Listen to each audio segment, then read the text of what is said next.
This evening, first up, farming boost. President Ali meets with cane and rice farmers in Region 6, unveiling plans to revive idle lands and even attract a juice plant investor to Skeldon. Plus, outrage in court. Police slam a magistrate's decision to grant bail to an acid attack suspect, despite a video confession and a victim left blind in one eye. Also, building connections. Government pushes ahead with a new Providence connector road to ease traffic and link the Ogle Eccles highway directly to the Heroes Highway. Meanwhile, fighting back, the Human Services Minister announces tougher penalties for domestic abusers, including pushing to make some gender-based crimes non-bailable. And TV shock. ABC suspends Jimmy Kimmel live indefinitely after the host's controversial comments about the assassination of U.S. activist Charlie Kirk. All this and more coming up on Headline News Update. Stay with us.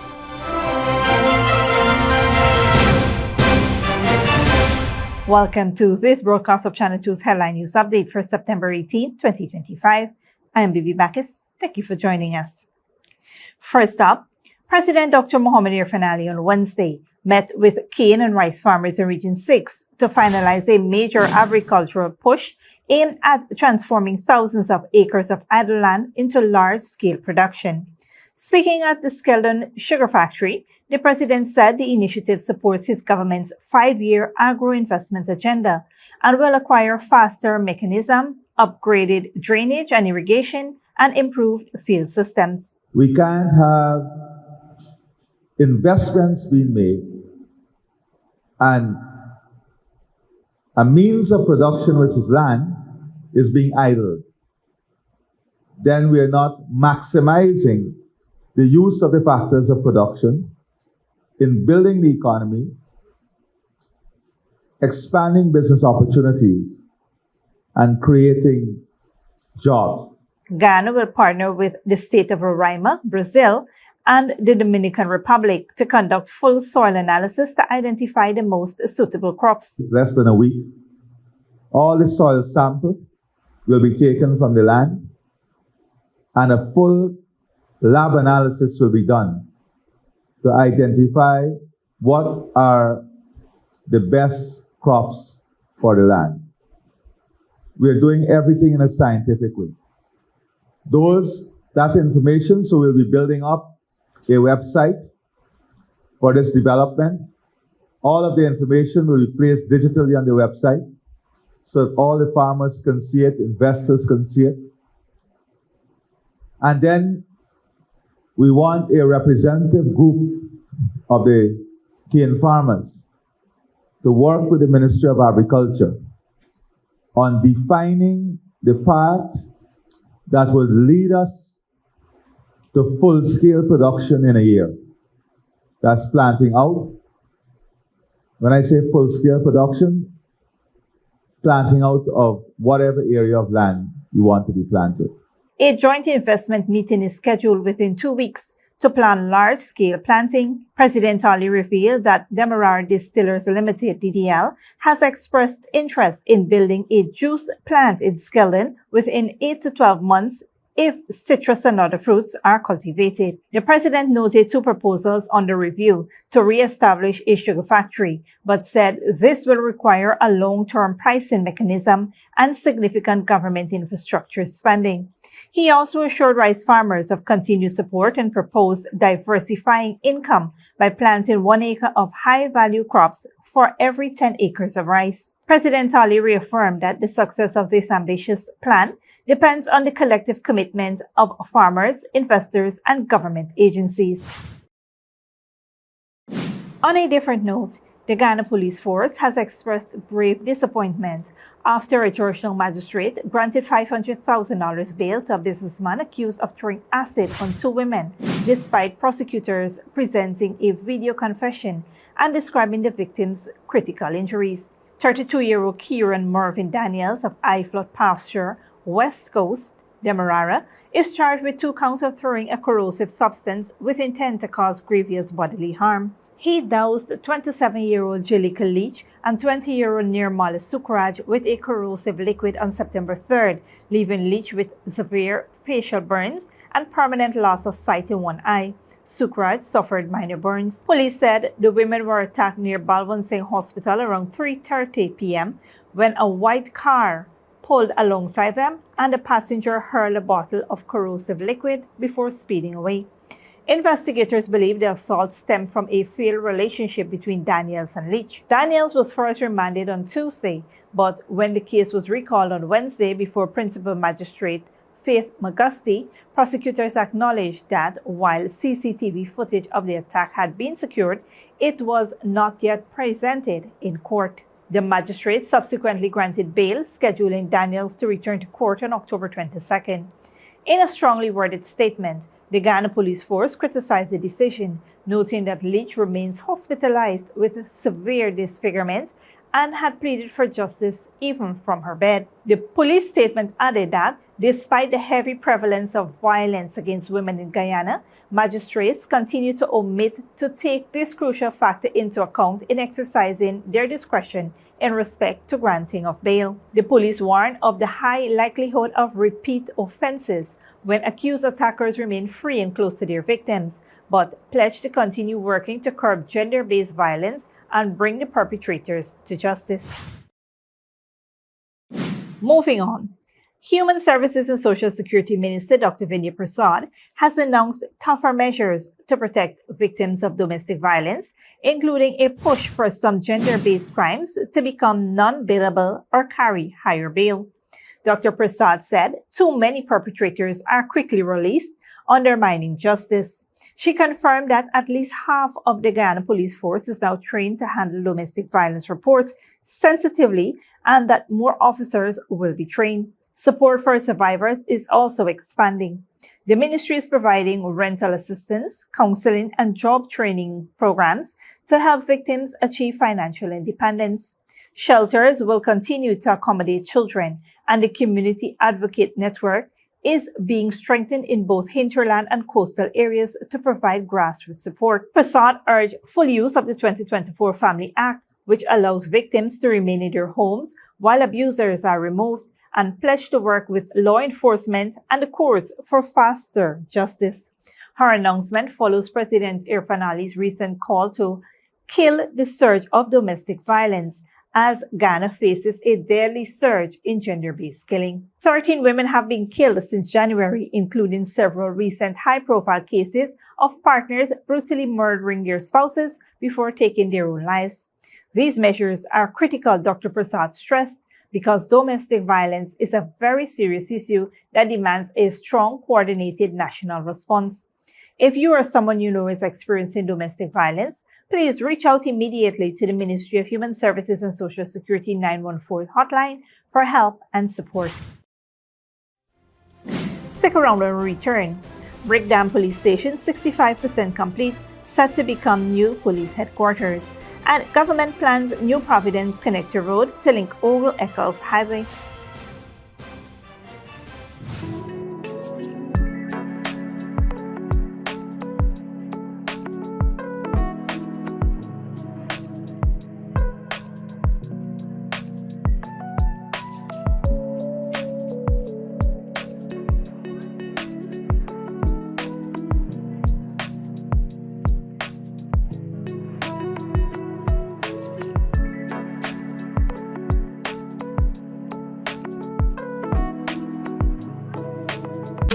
Ladies and gentlemen, it's the moment you've been waiting for. Step right up because it's time for Digicel's $12 million Punch and Win.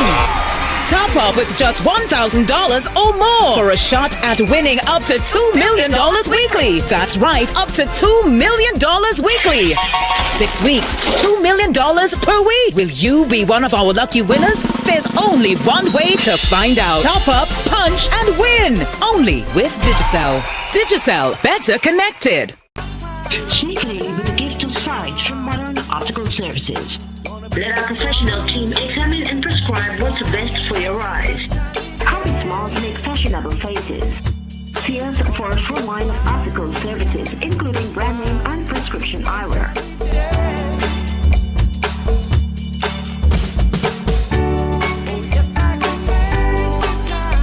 Modern Optical Services. 316 Middle Street, Georgetown. Telephone 226-1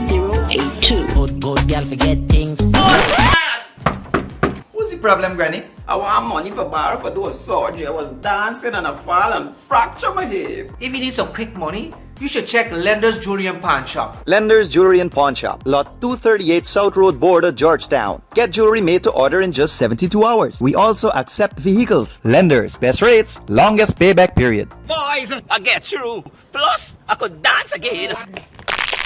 Lender's Jewelry and Pawn Shop. Welcome back. The government is moving ahead with plans to construct a new connector road from Providence on the East Bank corridor to the Ogle Eccles Highway as part of its broader effort to ease traffic congestion and improve road connectivity. Minister of Public Works, Bon Edgehill, announced the initiative on Wednesday during a site visit to the ongoing construction of the roundabout that will link the new Demerara River Bridge to the Heroes Highway. Edgehill explained that while the Ogle Eccles Road was initially built up to a certain point, work is now advancing to extend it through the backlands to Providence to ensure a seamless link between the two highways. The proposed connector will cover an estimated 2-kilometer stretch from the Heroes Highway to the Ogle Eccles Road. There will be 3 connector roads between the Ogle Eccles Road and the Heroes Highway, and Aubrey Barker Edgehill noted, adding that the Heroes Highway roundabout will soon be completed to facilitate smoother access to the new bridge. Minister Kroll, who was also present, stressed that the government is focused on expanding the road network while minimizing disruption to residents. He assured that any affected communities will be consulted and kept informed as the project progresses. The project forms part of the administration's broader infrastructure development agenda to create modern transport links, reduce travel time, and support economic growth. In other news, construction of the new $28 million 12-story brick dam police station is now 65% complete, marking a major milestone in the government's drive to modernize law enforcement and create a world-class police force. During her first site visit since assuming office, Minister of Home Affairs Outrage Waldron, accompanied by Permanent Secretary Andre Ali and Deputy Permanent Secretary Doreen Adams, said the project reflects the administration's commitment to cutting-edge policing and the removal of outdated practices. Raising on the site of the former Brick Dam police station, the modern concrete, glass, and steel facility will replace Ivlery as the headquarters of the Ghana Police Force.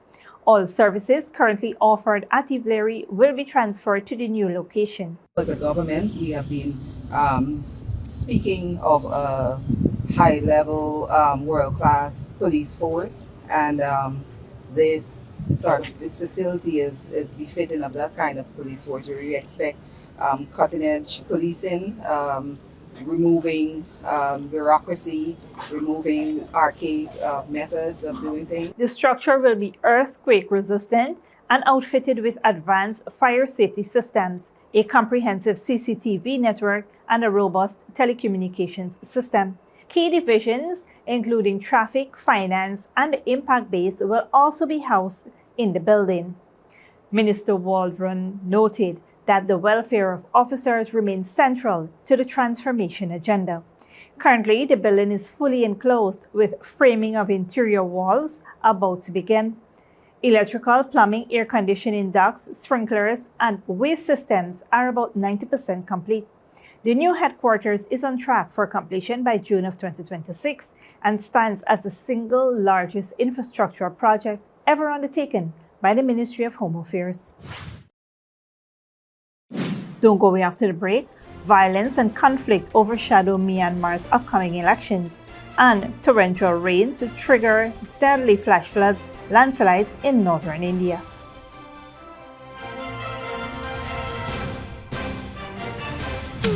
Ladies and gentlemen, it's the moment you've been waiting for. Step right up because it's time for Digicel's $12 million punch and win.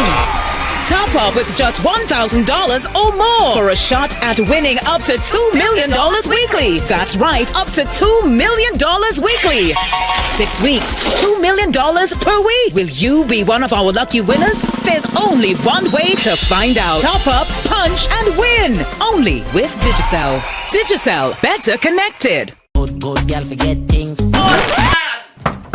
Who's the problem, Granny? I want money for borrow for those surgery. I was dancing and I fall and fracture my hip. If you need some quick money, you should check Lender's Jewelry and Pawn Shop. Lender's Jewelry and Pawn Shop, lot 238 South Road Border, Georgetown. Get jewelry made to order in just 72 hours. We also accept vehicles. Lender's, best rates, longest payback period. Boys, I get through. Plus, I could dance again.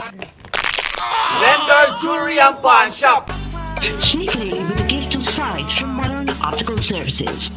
Let our professional team examine and prescribe what's best for your eyes. Common smiles make fashionable faces. See us for a full line of optical services, including brand name and prescription eyewear.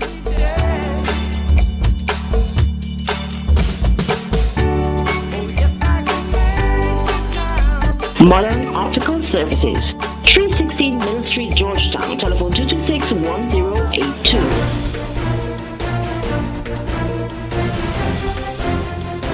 Welcome back. Now we take a look at what's happening in the region and around the world. Good evening, I am Nikita Ford. In tonight's regional and international news segment, Barbados questioned the U.S. drug boat strike in the Caribbean.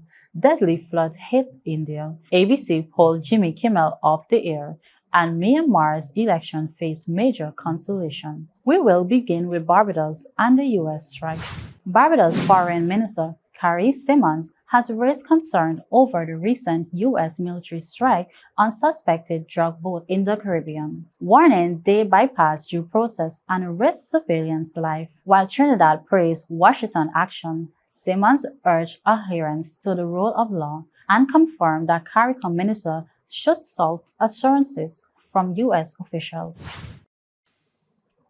Meanwhile, in the U.S., the United States television network ABC has announced it will indefinitely cease airing Jimmy Kimmel Live due to the comments made by the popular chat show host about the assassination of the right-wing activist Charlie Kirk. Al Jazeera Perry Wilton reports.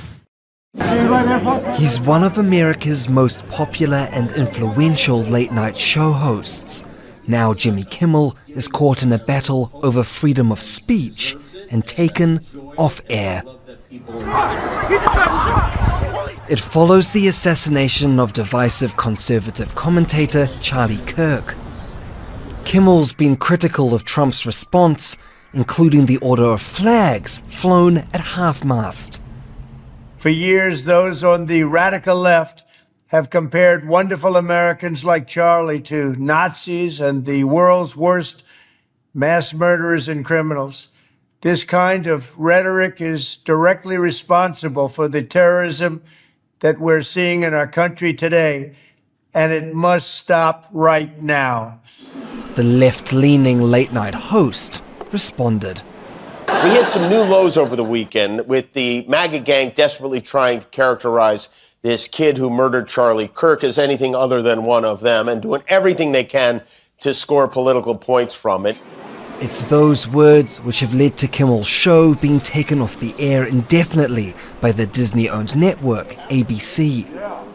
Those who decried what in the United States is often referred to as cancel culture when it applied to others are now using that same tactic as it relates to those who criticize Charlie Kirk. In addition to being an attack on freedom of speech, it's also an attack on the truth. We are in a new space in American public discourse. Is anyone hiring? In July, CBS announced it was cancelling the late-night show hosted by Stephen Colbert for financial reasons. He's also been one of Trump's most vocal critics. We gotta go! In a post to Truth Social, Trump called the decision to drop Kimmel great news for America and courageous, and said that leaves Jimmy and Seth two total losers on fake news NBC. Do it, NBC, as if to encourage studios to axe the remaining late-night hosts who are critical of Trump. A push that could see the left lean of late night topple completely. Perry Wilton, Al Jazeera. Relentless rains are devastating areas across India. At least 15 people have died in northern India in flash floods and landslide. Asad Bey reports. Sudden floods and landslides have turned rivers like these into raging torrents. People living in Uttarakhand state can only watch as floodwaters swallow their homes. There have been huge losses due to heavy rains on the night of the 15th and 16th of September. At least 15 people have died, some are injured and some are missing. Disaster management teams have been undertaking rescue and relief operations. The devastation was triggered by a cloudburst, a sudden heavy downpour in a concentrated area over a short period of time. It's wrecked communities across northern India. In Missouri, around 1,000 tourists are stranded. The repair work is progressing, so the road can start functioning and the people who are stuck can commute. Those portions of the road where the roads caved in are being repaired. Hill cutting is being done so that a safe passage is created. In the northeast, the floods have brought more chaos. In Manipur, waters from overflowing rivers forced the removal of patients from a government hospital in the state capital, Imphal. Yesterday we had 424 patients, out of which 29 were still in the ICU, and we had a hard time to vacate the ICU patients. Entire streets have been submerged, leaving people cut off. All the facilities have stopped, and especially in my hostel there's no food, and without electricity we can't cook also. There's no connection also, we can go here and there. So we are like literally stuck in a place, and since it happened last time also, but nothing has improved. Experts say climate change is making floods like these more frequent and more intense. But ordinary people are suffering the most, again and again. Asad Beg, Al Jazeera. Finally, the first elections in Myanmar in 5 years since military leaders took power in coup are set to be held in December. Al Jazeera, Jessica, Washington's report. In Myanmar's Sagaing region, A Popio spends most of her days in bed, unable to walk due to her injuries. And traumatized by the airstrike which killed 20 of her classmates a few months ago. I try to study, but I keep getting flashbacks of that day when the airstrike happened. It comes into my head every time I try to read. Sagaing remains a conflict zone and has been one of the most dangerous areas since the military coup in 2021, when elected parliamentarians were deposed by the military. It also remains a stronghold of resistance forces, including the People's Defense Force, which is the armed wing of the National Unity Government, and ethnic armed groups. As the military tries to take control through airstrikes and other offensive operations, people say they live in constant fear. I am always worried about airstrikes. Even the sound of a loud car passing by makes me scream. We run to the underground shelter whenever we hear jets. Schools in rebel-held areas are conducting emergency drills. The junta imposed emergency orders across more than 60 townships, including areas in Sagaing, within hours of ending a national state of emergency that had been in place for several years. And ahead of an election planned to begin in December, it announced this week that voting will be cancelled in many areas due to what it says are unfavourable conditions for free and fair elections. Many observers say it's senseless to hold a vote while civilians are living in danger and political figures are held in jail. There will be no safe environment to conduct a free and fair election as long as armed conflicts still go on in Myanmar. People will not feel safe enough to exercise their right to speak out freely. Some say they plan to boycott the vote. Even if soldiers force us to vote, I will not vote. Even if it costs me my life, I will not support this. Elections were last held in Myanmar in 2020 and won by Aung San Suu Kyi's National League for Democracy. The military staged its coup, claiming widespread voter fraud, an allegation rejected by independent observers. The upcoming electoral process is expected to take around a month, and officials say the result will be declared next year. Jessica Washington, Al Jazeera. Thanks, Nikita. This brings us to the end of our regional and global news coverage. Up next is the 3-day weather forecast.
And that's it, TV2 Headline News for this Thursday evening. As we take our leave, we invite you to follow us on Facebook and YouTube. You can tune in tomorrow at 6:30 a.m. for a rebroadcast and at 7 p.m. for more news. Until then, please take care of yourselves and each other.